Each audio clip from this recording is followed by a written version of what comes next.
listening to PetLifeRadio.com. You've had a long day at work, and you can't wait to just get home, take off your shoes, plop yourself down in your favorite chair, and relax. You walk up to your tranquil residential home and your neatly manicured lawn in your quiet suburban neighborhood, put the key in the lock, open the door, and...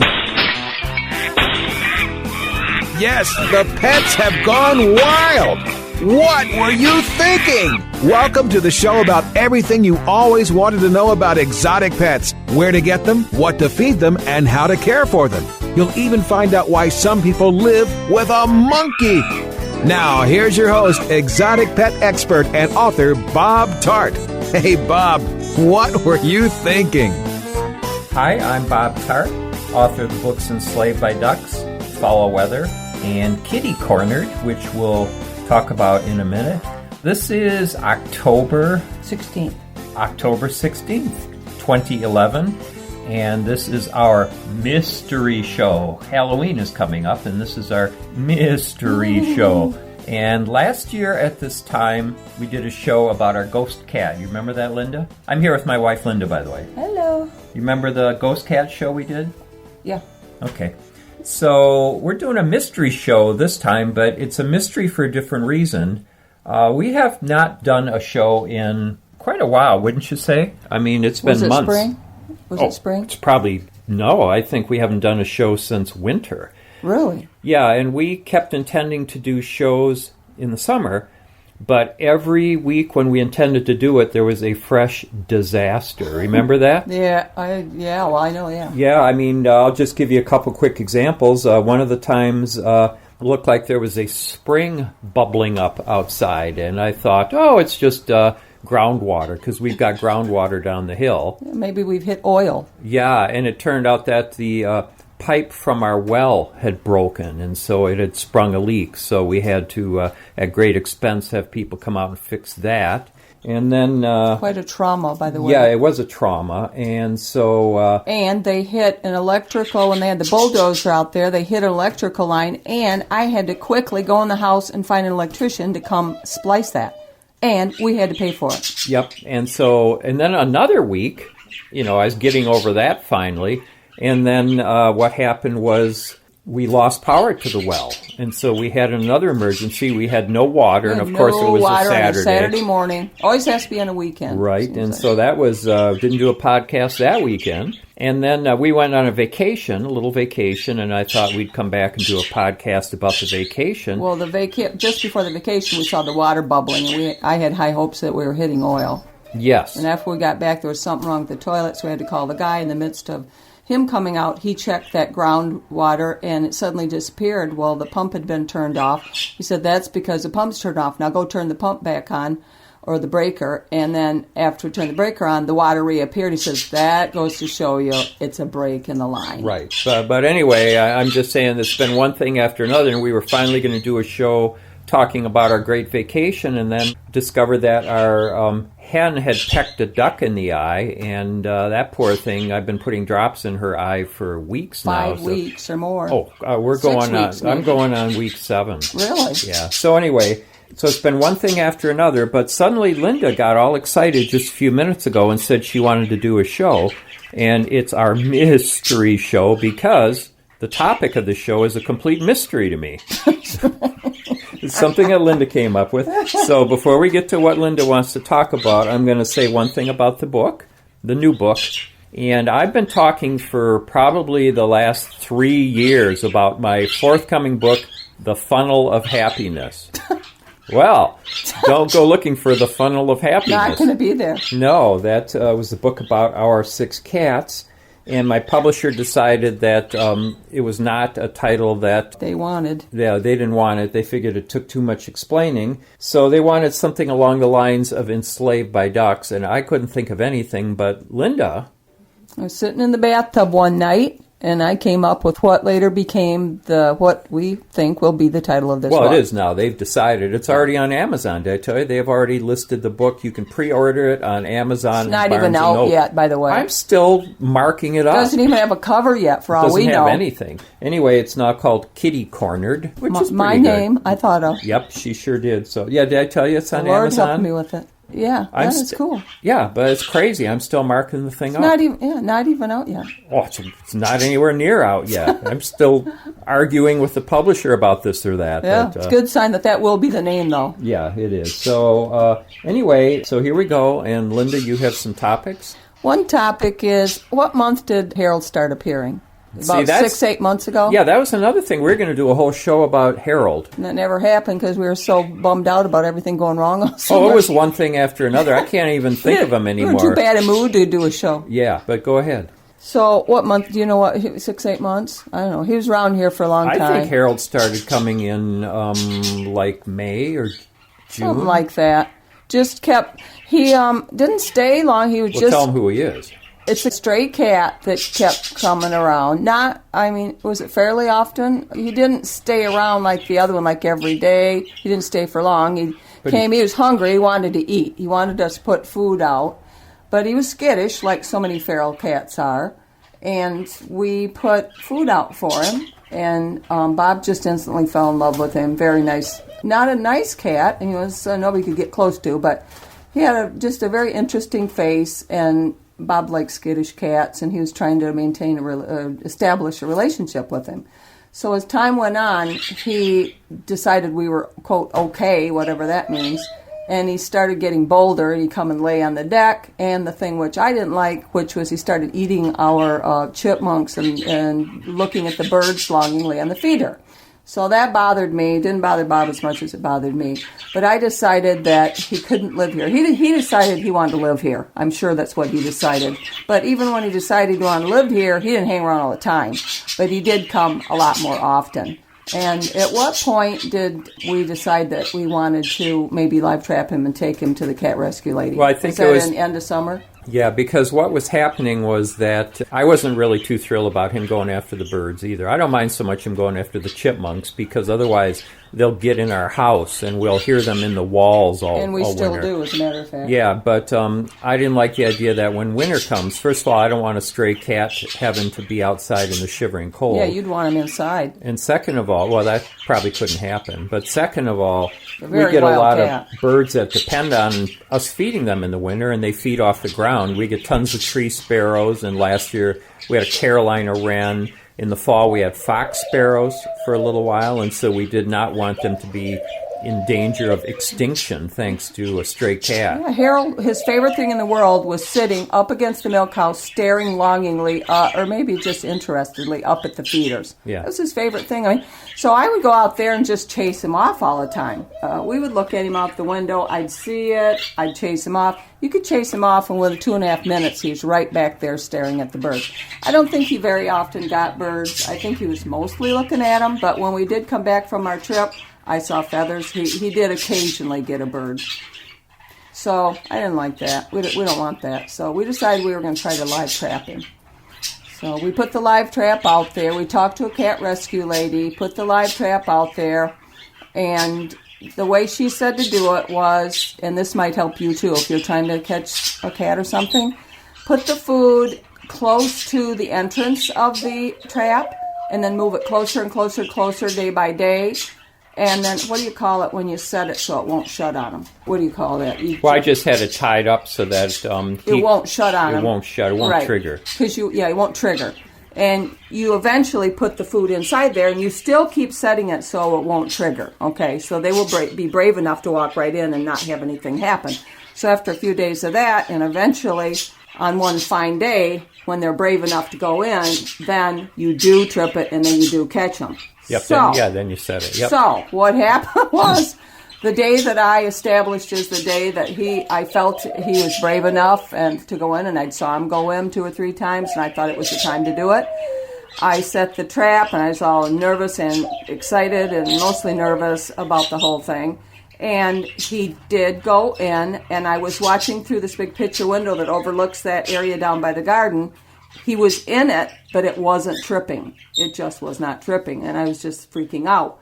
So I called Bob, and I said, did you test that thing? And he said no, and it still should have worked, but it just wasn't working. He said, put the food dish back farther. So he has to step farther forward. Sometimes that won't happen because they're not stepping on the, what do you call trigger. That thing? The trigger, that little thing, that mechanism that makes it close. So I went out and did that. In the midst of doing that, I lost this. You have to open it from the back to put the food in. I lost the bar that you shut it with. I just don't know what's wrong with me. He said, don't set it on the grass because if you do, you lose it. Well, it's easy to get flustered. I was all nervous anyway. My heart was beating like crazy and I was so nervous. It's just a piece of wire coat hanger. Yeah, it looks like a... And once you set it down, it's gone. invisible. And I didn't You'll believe never it. find it I was so again. nervous, I was afraid I heaved it or something. So I spent like 20 minutes looking for that stupid thing. I thought I brought it back in the house, and in the meantime, I'd caught a mouse in the live trap. I lost that too. I'm so nervous, I don't know what I'm doing. So I found a knitting needle to try to shove through that slot there to close it, and that didn't work. I'm just a wreck, an absolute wreck. After about 25 minutes or something, I found that stupid thing. It was laying in the grass. Got it back in there, did the whole thing again, did like everybody said. I called the cat. She said the same as Bob, put the food farther back. So, second time I looked through the window, he was caught. So she did take him to the vet, get him all the shot. Her procedure is to take him, get all their shots, get him neutered, blah blah, the whole ball of wax. Yeah, let's back up a little and say the reason we did this was that Linda found this wonderful woman in our area named, we can say her name, I guess, Linda Price, who agreed that if we trapped this cat, she'd take him, and if we paid for shots and tests and neutering, that she would take it up to her vet for us, because I would be at work and Linda has back problems and she wouldn't be able to lift the cat in the trap. Right. So this wonderful Linda Price came over. She came over and got the cat in the trap, carried it to the vet, and she has a wonderful cat rescue center where she keeps cats. And and the good news was they did the tests. And Harold is not Harold. No, Harold is a Harriet. But no feline leukemia, nothing. And she was already neutered. Yeah, she's already spayed, or whatever you call it. Right. That was already done. So somebody had her before, or she was a feral cat. She did have a notched ear, didn't she? She had a notch in her ear. And that's a sign of some of them do notch their ears. So she might have been a feral cat that they captured and did that release. Yeah, some of the spaying services around here, neuter and spaying, they'll take a feral cat, and once they neuter it, they will cut a little notch out of the ear and then let it go again. But I don't know. This is Harriet had quite a chunk of her ear missing, so I don't know if it was from that or if it was from frostbite. Sometimes they lose the tip of their ear from frostbite. I don't know what it was, but they're supposed to, according to this other lady from town, they're supposed to release the cat in the very area where they came from if they're going to release him. If they're going to release him again. If they're going to release him again. I've never seen that cat before. I don't think that cat lived around. But one good thing that came out of, and we're actually coming up on a break soon already, believe it or not. But one thing that came out of it that was good was that our cat Franny has always been an indoor-outdoor cat, because Franny was a stray cat. But once Harold came around, actually Harriet, we started getting afraid to let Franny outside because on the one occasion... She disappeared for 10 hours. Yeah, the one occasion we let her out when we thought Harold was gone. Suddenly, Harold showed up again, and Franny was gone for 10 hours. And I was just beside myself, because Franny would usually go out just for a couple hours and come right back in again. And a blue jay that I had released on rehab had disappeared right away. That was the first time we saw him in like 3-4 weeks. So he just appeared out of nowhere. Right. And it was shortly after that, we let Franny out and blah, blah, blah. Now Franny stays in all the time, which I am very happy about. And tell him how she acts. Yeah, what's nice about it was that we figured that Franny had always been an indoor-outdoor cat and came to us as a stray, just like Harold. Loves the outdoors. We figured that she would really whine a lot to go out and just have a fit about being a house cat. She can't be out. She seemed to kind of grasp the situation right away. There was one day, pretty soon afterwards, when she wanted to go out again. But I would say that was about the only day, maybe once or twice she begged at the back door. Never threw a fit. Never got suicidal about it. She acted pretty good. She's been fine about it. Yeah, very philosophical about it. No, I never see her begging at the door. No, I can't believe it. If she begged at the door 3 times, I'd be surprised. It's just very, thank you, Lord, for that. Yeah, she acts okay. She acts okay. I don't know. I guess she's happy.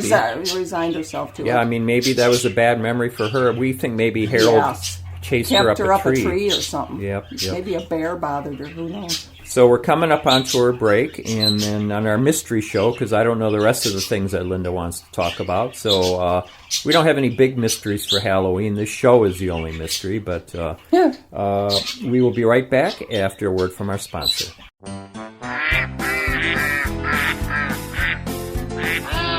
What Were You Thinking? We'll be right back after Bob gets the ducks out of his living room. Don't go away. Buster, you're telling me my dog food products can't go on your shelves? That's right. Didn't pass one of my Petco certified nutrition checklists. Sorry, Wayne. Who made these checklists? Geniuses. Very smart guys. Well, it's good enough for most grocery stores. Do you see cheese puffs on my shelves? Mayonnaise? Soda pop? No. That's because I ain't running no grocery store, Wayne. Your pets will get better nutrition, I guarantee it. Petco, where the healthy pets go. Enter the code WHAT, W-H-A-T, and save 10% on orders of $65 or more, plus free shipping at petco.com. I don't make any decisions about who to hire without going to Angie's List first. You'll find reviews on home repair to healthcare, written by people just like you. With Angie's List, I know who to call, and I know the results will be fantastic. Angie's List.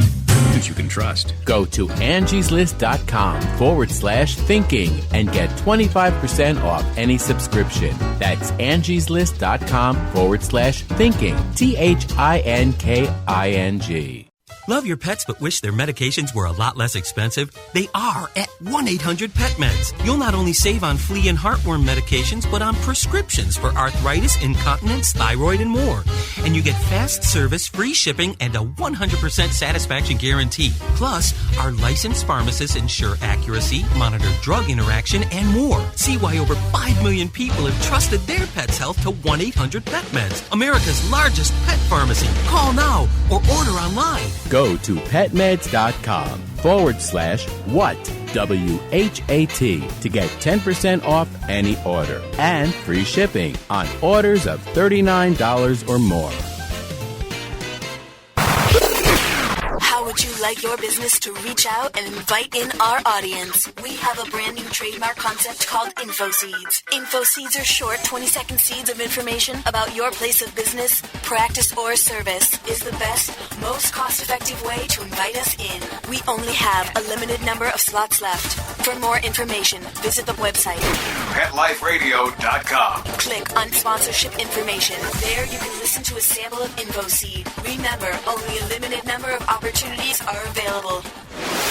Hi everybody, I'm Megan Blake here with my sidekick Super Smiley, the giant mutt and spokes dog for throwaways. You're listening to Pet Life Radio, and I'd like to tell you about our brand new show, A Super Smiley Adventure. Our show explores adventures with animals. They can be traveling, out in the world trips, or inner journeys where our animals lead us to inspiration and self-discovery, or just plain fun adventures. Join us here on Pet Life Radio on A Super Smiley Adventure.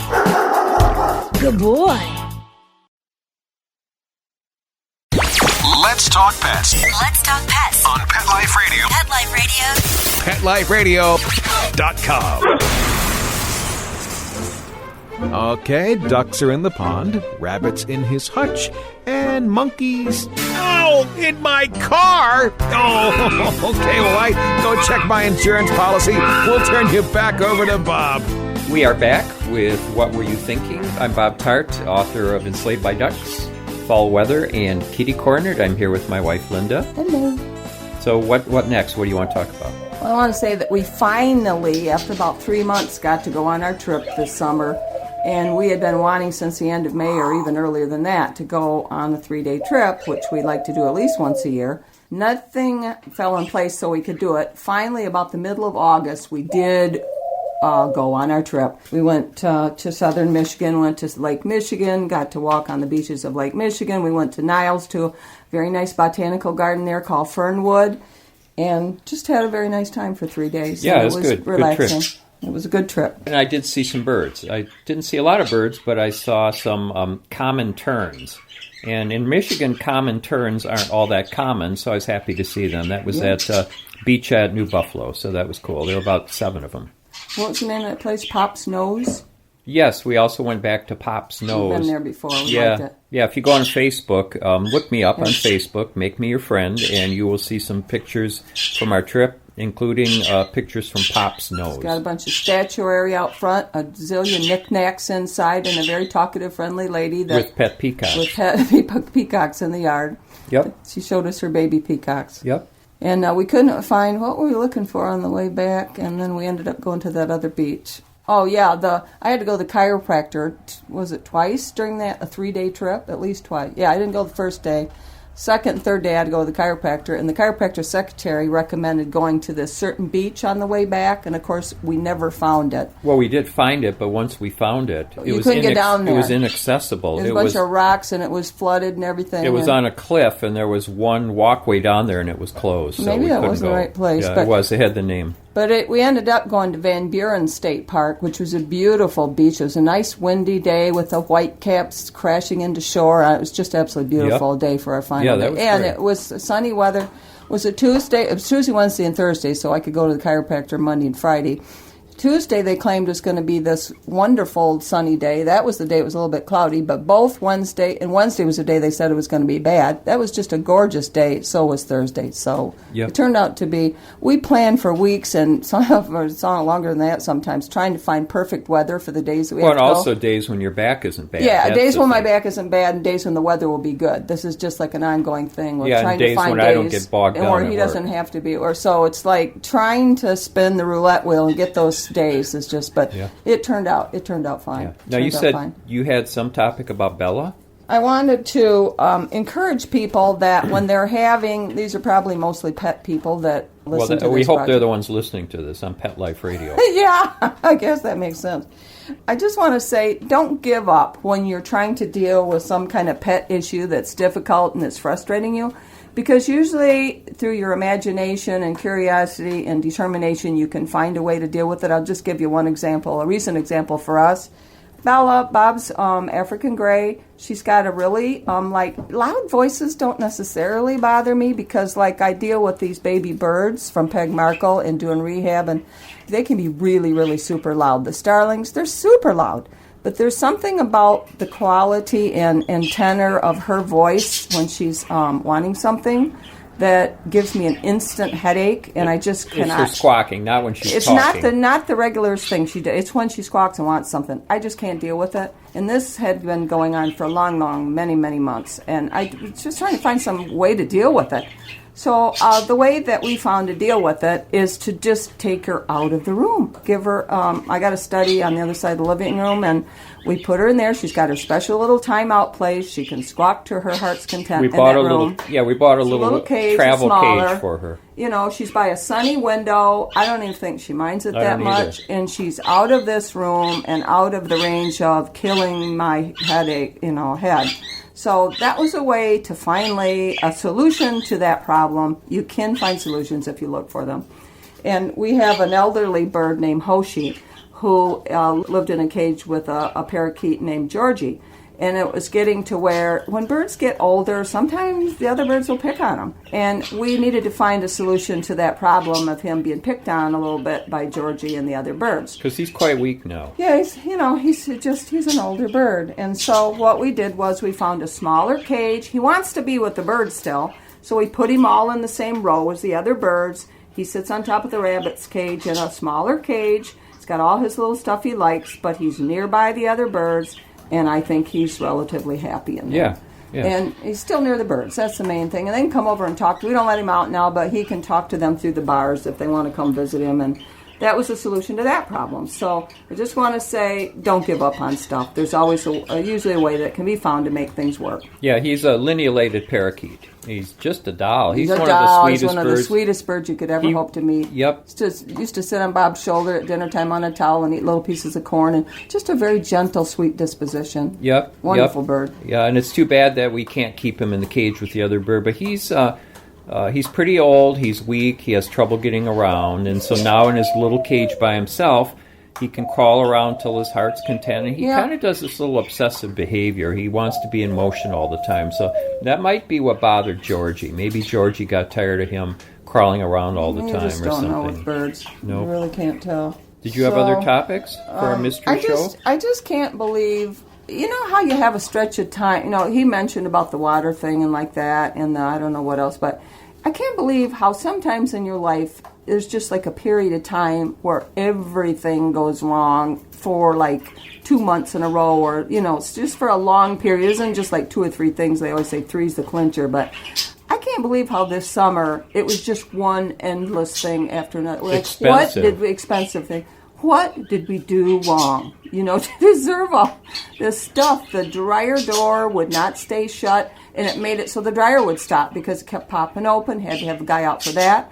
Our water purifier, we have water that has so much iron and sulfur and everything else. If you don't have a water purifier, you're sunk. That thing started dribbling water all over the place, and when we had the handyman come try to fix it, it made it even worse. And so then, as a result of the handyman, we had no water upstairs, up in the kitchen. Yeah, because you couldn't run that without that being on, right? Because it squirted out all over. Right. So, we had all kinds. And that was on a weekend. Yep. And then we had raccoons, baby raccoons. Have they heard about that? The baby raccoons getting into the goose pen? No. So we had, what was that, like in July? It was June or July. End of July. We had no death occurred, so you don't have to worry about that. But every day I'd go out there for several days, and the food in the goose's food would be tipped over. They don't tip over their food. I knew it wasn't them. So we went out there with the flashlight, or I did one night, and I saw 3 baby raccoons sitting right inside the area, one inside the dish and 2 beside, eating that food. They weren't hurting the geese. Thank you, Lord, for that. But we had to figure out some way to stop them. So Bob went out there and fixed what he considered to be a problem with the wire in the pen. And I said, well, that's it. That's the end of that. Was that the very next night, the food was tipped over again. Yep. The very next night after that, the food was tipped over. Yeah, we kept finding new things. And we had been we were out there all over the place. We couldn't find anything wrong. Nothing. And yet, for 3-4 nights in a row, we kept finding new secret little places where they could get in. Finally, we figured they could go under one of the doors, and that's because the timber was kind of the threshold under the... Well, they dug like a tunnel. Right. Or not a tunnel, but like they grooved it out. And so I had the great idea, because I had to do it, this was on a Sunday, that I went out with a shovel, and I usually don't do anything more tiring than walking from one bed to the other for a nap. Carrying a pencil around. Yeah, carrying a pencil around, but I went out and broke up and dug up that... board, that 4x4. Yeah, it was big pain. And then put a new one in and did a whole bunch of digging, and suddenly my back started feeling a little funny. Bob's back got as bad as mine, much worse actually, for about a week and a half. Yeah, for the next day I could barely move. Couldn't even get out of a chair hardly. Yeah, and Terrible. so I had a little cane I had to take with me, and it would take me quite a while to get out of a chair. So I was as miserable as I've ever been. Oh my gosh. So I have more sympathy for people with back problems. And I ran into a lot of people who've told me that digging is a very good way to wreck your back. I didn't realize that there was something about digging that's really hard on your lower back. Hard on that 4 or 5 disc. It's very hard. But at least we finally got the pen. It's okay now. No, the raccoons, they're gone. They couldn't get in it after that. We haven't seen them. No, they gave up. That was their fun thing they did every night. So I can't remember if we told them about that weasel getting in the barn a couple times. No. So anyway, then we had to worry about that, keep the light on out there, play music, blah, blah, blah. It's just... Yeah, we don't know how it... Oh, yeah, we found a little place where it probably got... Yeah, we lost one hen because of that. Yeah. No, a duck. We lost a duck. And then, of course, the things we told you about, the pipes, the water quitting altogether, the electric lines having... For $350, the guy was in there about 50 minutes. All of this stuff. There's probably even more than that. I can't even remember all of it. I can't remember either. It goes far. It goes so far back. It's just... And when they fixed the water purifier downstairs, it was still busted even after they came to replace our toilet. The guy had to go down there and fix that again, so that makes 3 times that was fixed. Yeah, and then we went downstairs, and I noticed we were running our air conditioner because it was really hot, and I noticed that the basement was like an ice box, and the plumber had done something to our geothermal system. No, I'd had him come out here to check to see if, because there's a funny smell in the register, and just check and see if there was a pan in there that might have crud in it. Didn't, but he had to pull that faceplate off. One of the part of a vent was flapping open. Well, the whole cover to the thing, they didn't tape it back on. Well, you shouldn't have to tape it. They didn't screw it on there right, and so I couldn't figure out how to do it, so I had to do the red-green approach and use duct tape. Duct tape. Yeah, so it was just hundreds of dollars almost daily. It seemed like every third day, it's just like, what will happen today? Yeah. So, I mean, you run, just like, why? You just, like, wonder, what did I do wrong in life that I deserve 3-4 months of endless trouble? It does make you appreciate when things, like, return to semi-normal. I will say that about it. And the ironic thing, I was talking about our poor duck who got pecked by the hen, was that, now, she's doing good. Her name is Alice. The doctor thinks that she might get part of her sight back in her one eye. I think she and she's doing... she can't see out of that eye. You don't think? No, but she's doing fine. We've got... another duck that can't see out of one eye, and they do just fine. But she was in pain for a while. But thanks to Dr. Bennett, who's the zoo vet in Grand Rapids, she's come a long way now. Oh, yeah. But what's ironic is that this hen, the one we think pecked her, was this hen that we thought was on death's door. And I ran into someone who told me about this wonder drug that you can get up at TSC. And it's, can't remember the name right now, something 200. And I gave her one shot of that. This chicken had been sick for a few weeks. Funny breathing. And usually if a hen starts getting respiratory problems, that's it. They're gone in 2 overnight days. They're gone. So anyway, something called sniffles. Thylene 200 or something like that. Well, I don't know what she condition. had. Oh, well, the lady something just like said it was sniffles. That's just what she called it. Yeah. So I gave this. I saved this chicken's life. Yeah, definitely. And chicken is back to normal. This is normal. lucky, and she repays us by pecking our duck in the eye because the duck was apparently too close to the food that she wanted to eat. So. Right. These what I thought was garlic mustard. Then finally, when I tasted it, I realized the thing I've been giving them all summer is not garlic mustard. It's a type of nettles, and I found out there's at least 4 kinds of nettles, 2 of which don't have stingers on them. And this was one called something about clearwater, or clearweed. Clearweed it's called. It's a type of nettle. And I've been feeding them that all summer. And she was fighting over that. That's what they were fighting over, is this greens I put in there. No good deed goes unpunished. Here, as soon as this hen gets back to the peak of health, she decides to peck our duck, one of our ducks. So we've had a long, hot summer with from about the end of May until about a week and a half ago, mosquitoes in swarms everywhere. Of course, we live in a swamp. What do you expect? But still, we don't usually have this many mosquitoes. Yeah, it's been ongoing until since just end about of a May, week ago. Until about a week ago, and then finally, thank you, Lord, they are gone almost. Yeah, they're gone. Maybe a couple out and now there. We're plunged into 47-degree weather. But now we can walk in the woods and we can go bird watching back at the river again. So that's wonderful. Yep. So that's it. That's the end of the show already. It's 30 minutes already. 28 minutes and 31 seconds. So if you got more, we'll do another show and talk about more. Oh, I'm telling you. Now we want to go bird watching, so. Yep, we're going to go. So we've had many nice walks in various trails around this area all summer. Enjoyed that. Yep, we did. Didn't see a whole lot of birds. No, this was not a great. How about you folks? I mean, we didn't see a lot of birds in Michigan this year. Nope. So anyway, this is our mystery show, and it's a mystery how this ever got on the air at all, but there you are. So thanks for listening. I'm Bob Tarte, and I'm here with Linda. Hi. And you can email me at bob@petliferadio.com. Send us your stories. Yep, look for me on Facebook. Thanks so much for listening. My website, bobtarte.com, and thanks to our producer, Mark Winter at Pet Life Radio. Bye-bye. Tell us how your fall's going. Yep, bye-bye. Thinking about buying a monkey? How about a ferret or a skunk? Then check out the show that will answer the burning questions. Where do you get them? What do you feed them? How do you take care of them? And most of all, what were you thinking? With exotic pet expert and author Bob Tarte. Every week on demand from PetLifeRadio.com.